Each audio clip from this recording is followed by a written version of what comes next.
Mesdames et messieurs, bonsoir et bienvenue à tous dans cette édition d'information à la une de l'actualité de ce lundi. On parle encore de ces préparatifs de la fête de Noël prévue ce 24 décembre à 24 heures précises. Un événement grandiose qui se prépare à travers le monde entier, comme c'est le cas dans la plupart des églises de Libreville au Gabon. Vous le verrez dans ce journal. Dans l'actualité également, ce face-à-face entre le Premier ministre gabonais Raymond Donsima et les secrétaires généraux de l'administration, une rencontre de mise au point sur l'avancement de plusieurs dossiers et projets relatifs au développement du Gabon. Et puis, après 2 jours de compétition des taekwondoïstes dans le cadre de la 6e édition du Challenge Maître Park, c'est le club Tiger de l'Estuaire qui vient de remporter le trophée de champion, une victoire qui a fait beaucoup d'heureux au gymnase du Prytanée militaire de Libreville. Personnage légendaire et mythique lié à la fête de Noël, le Père Noël est bien réel pour certains enfants qui sont sûrs d'avoir leur cadeau, mais irréel pour ceux qui en seront dépourvus des regrets qu'ils ont d'ailleurs confiés à nos reporters Martial Tsanga et Fred Dongo. Il n'existe pas pour moi. Pourquoi? Il est déjà mort. Je ne sais pas. Et toi? Il n'a jamais existé. Pour moi, il n'a jamais existé. Pourquoi? Moi, je ne sais pas quoi. Dis quoi au Père Noël? Il n'a jamais existé. Pourquoi? Le Père Noël existe? Non, il n'existe pas. Il n'existe pas parce que je n'ai jamais vu un cadeau de Père Noël. Ici, le Père Noël démystifié par ses enfants qui se contentent juste des activités ludiques et autres jeux pour se faire plaisir et passer du temps comme les autres enfants des quartiers huppés de la capitale gabonaise. Donc le Père Noël n'est même venu te donner quelque chose? Non. Il existe non, le Père Noël? Non. Pourquoi? Il est mort. Pour moi, le Père Noël n'existe pas. Pourquoi? Parce qu'il n'est jamais descendu d'ici à venir distribuer les cadeaux aux enfants. Mais c'est toujours les mères qui se déplacent de leurs propres pieds, passer à la gare routière à payer les cadeaux aux enfants.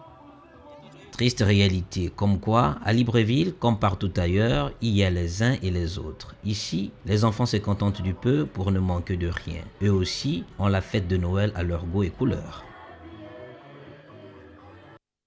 Et puisqu'on parle de Noël, jour J-1 et le monde entier célébrera avec faste cette fête de la nativité. À Libreville au Gabon, ce sont les préparatifs qui battent leur plein dans différents endroits de culte, une ambiance que Martial Tsanga et Fred Dongo ont également tenu à vous faire vivre. Reportage. Les chrétiens s'activent pour transfigurer leur lieu de culte, de l'église catholique au centre missionnaire des Conquérants, en passant par l'église évangélique, paroisse de Gros-Bouquet, les jeunes sont à la tâche. Quand il y a une fête, on essaie que non seulement les cœurs soient préparés, mais que tout ce qui nous environne soit beau et laisse libre cours à la joie d'accueillir Dieu au milieu des hommes, Dieu parmi nous. C'est le nom que le prophète Isaïe avait donné. Il s'appellera Emmanuel, Dieu avec nous. C'est l'incarnation, comme on dit en termes théologiques. Dieu qui se fait tout proche de nous. Et nous savons que nous en avons bien besoin en cette année de la réconciliation. Training de danse et sketch pour donner un cachet particulier à la fête se multiplient à quelques heures de la célébration de la naissance de l'enfant Jésus. Dans toutes les assemblées, j'ai envie de dire, c'est l'opportunité de célébrer comme un anniversaire, l'anniversaire de celui qui nous a tous sauvés. Et c'est dans ce cadre que les jeunes du centre missionnaire Les Conquérants ont préparé des sketchs, des ballets et beaucoup d'autres représentations autour de la naissance du Christ. Pour le père Jean-Charles Demel, curé à Sainte-Marie, la fête de Noël symbolisant la nativité du Christ devrait être source de paix pour les peuples centrafricains, soudanais, thaïlandais, ukrainiens, syriens et bien d'autres. À présent, la page politique de ce journal avec le Premier ministre gabonais Raymond Donsima qui était ce lundi face aux secrétaires généraux de l'administration. Le but de cette rencontre, faire le point quant au suivi des différents dossiers et projets dans lesquels interviennent les partenaires techniques et financiers du Gabon. Le compte rendu de Muriel Doyené et Justin Bitegui. C'est avec un ton apaisé que Raymond Dong-Simon s'est adressé aux secrétaires généraux des différents départements ministériels. Bien qu'une légère évolution ait été constatée sur le suivi des dossiers et projets de développement, le Premier ministre a exhorté les experts de l'administration à plus d'ardeur. Le niveau de mobilisation des ressources extérieures par le Gabon est insuffisant. Je l'ai dit la dernière fois, on ne va pas revenir dessus. Il faut maintenant que nous concentrions nos efforts sur la meilleure façon d'améliorer la mobilisation de ces ressources. À ce jour, seuls 100 projets ont été identifiés. Mon objectif, clairement, est de faire en sorte qu'à partir de l'année prochaine, nous ayons un taux de mobilisation des ressources qui s'améliore significativement. Aussi, Raymond Dong-Simon a incité les experts à responsabiliser des personnes aptes pour une meilleure exécution de ces dossiers. L'objectif est de corriger le déséquilibre que nous avons observé, de le corriger ensemble, de faire en sorte qu'on prenne la bonne mesure de la gestion de ces dossiers et que dans les mois qui viennent, nos résultats s'améliorent.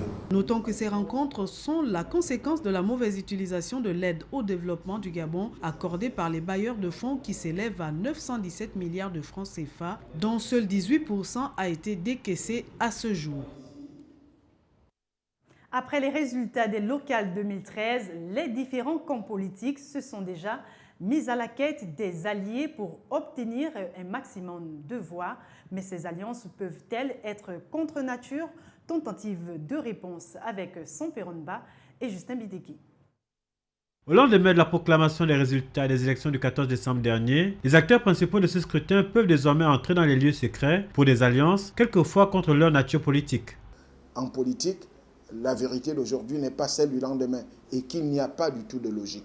On peut assister, des ennemis d'hier peuvent se retrouver autour d'une même table. Les adversaires d'aujourd'hui peuvent être des amis de demain, tout comme les amis d'aujourd'hui peuvent être des adversaires de demain.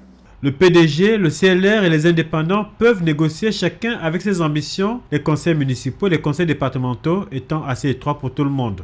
Si on doit suivre la trajectoire idéologique de ces groupements politiques, c'est-à-dire d'un côté les partis de la majorité pour l'émergence et de l'autre côté les partis de l'opposition dans ces différentes composantes, j'ai peur qu'il n'y ait pas d'alliance entre, par exemple, les indépendants et le CLR ou bien entre les indépendants et le PDG. Mais vous savez, la politique n'a pas de logique. Il n'y a pas de logique en politique et on peut aussi assister à des alliances contre nature. Le centre des libéraux réformateurs de Jean-Boniface Asselé apparaît comme le principal arbitre de la guerre des alliances qui a commencé, notamment à Libreville, où son basculement va donner l'hôtel de ville au PDG ou à un indépendant.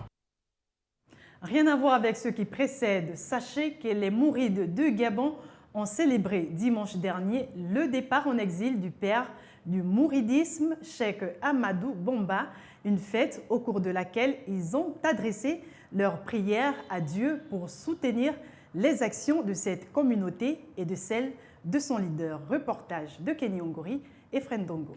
En souvenir du départ en exil de Cheikh Amadou Bamba, père du mouridisme, la communauté mouride du Gabon a commémoré ce dimanche 22 décembre 2013 le départ en exil de Serigne Touba.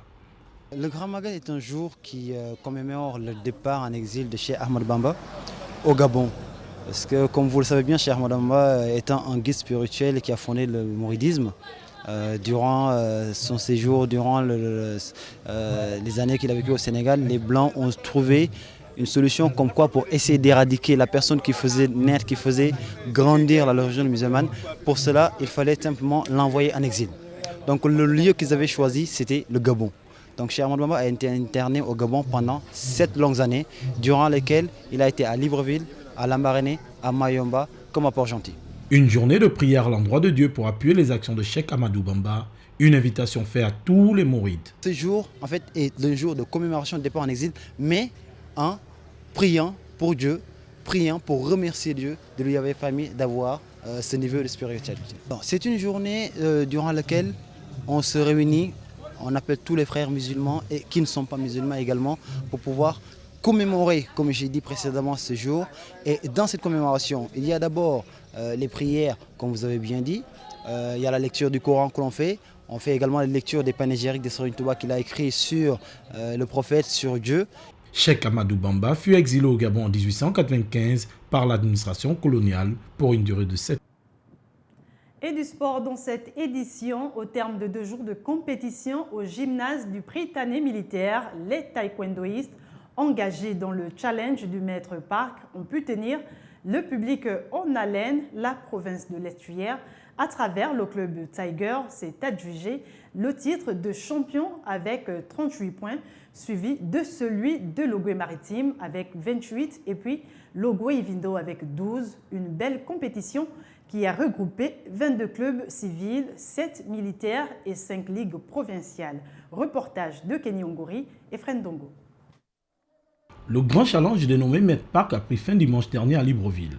Un challenge qui a vu la victoire de l'équipe de Tiger de l'Estuaire avec 38 points, suivi de la province de Logoué-Maritime avec 28 points et de Logoué-Ivindo avec 12 points. Rien que du plaisir et que du bonheur. C'est le fruit d'un travail de longue haleine. Ça fait un moment que le club a eu du mal à se réaffirmer comme il a toujours fait dans le temps. On a été absent pendant un moment par rapport à tout ce qui s'est fait au niveau de la Ligue. On n'a pas pu participer à toutes les compétitions. On a préparé celle-là. Chez les hommes, ça n'a pas été comme on voulait. Il y a eu quelques médaillés, mais les filles ont remonté le niveau. Et puis bon, c'est ça le résultat, la première place. Une compétition placée à la limite de l'excellence à travers des combats de haute facture. Comme je vous l'ai dit la dernière fois, que les combats allaient être de très bonne facture. Vous avez pu constater vous-même que c'était de très bonnes finales.